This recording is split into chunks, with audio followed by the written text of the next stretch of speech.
আসসালামু আলাইকুম। স্বাগতম মা কুকিং হাউস চ্যানেলের পক্ষ থেকে। আশা করি দেশ ও দেশের বাইরে থেকে যারা আমার ভিডিওটি দেখছেন সবাই সৃষ্টিকর্তার রহমতে ভালো আছেন।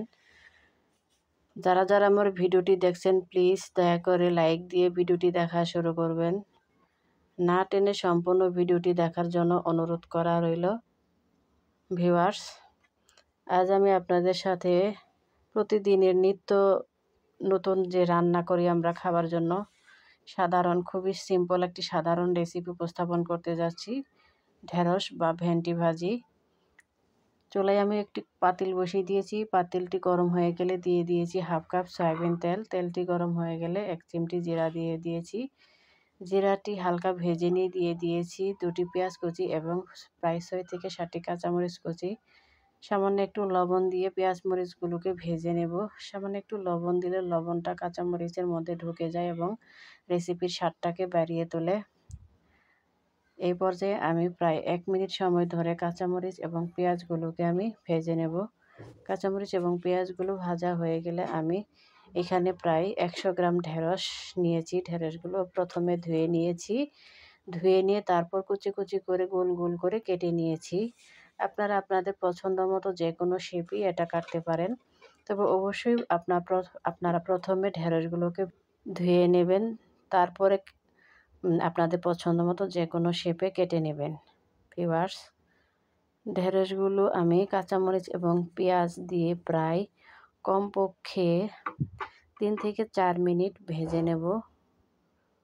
ঢেঁড়স কিন্তু ঢাকনা দিয়ে ঢেকে দেওয়ার প্রয়োজন হবে না বা পানি দিয়ে সিদ্ধ করারও প্রয়োজন হবে না।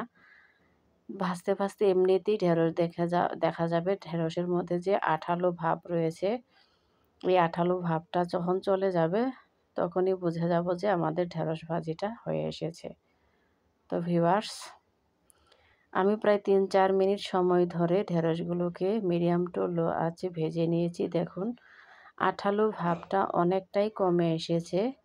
আপনারা চাইলে এই যে এখন যে পর্যায়ে রয়েছে এইভাবেও নামিয়ে ফেলতে পারেন, অথবা যদি চান যে না আরও একটু ভেজে নেই তাহলে আরও 2-1 মিনিট ভেজে নিতে পারেন।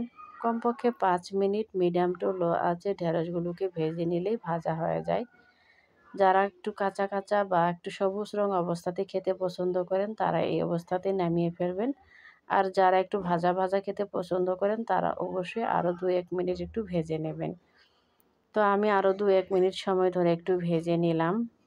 দেখুন ঢেঁড়সের মধ্যে যে একটা পিছলা ভাব বা আঠালো ভাব ছিল, এই আঠালো ভাবটা একদমই চলে গেছে। একদম ঝরঝরে হয়েছে, কোনো আঠালো ভাব নেই।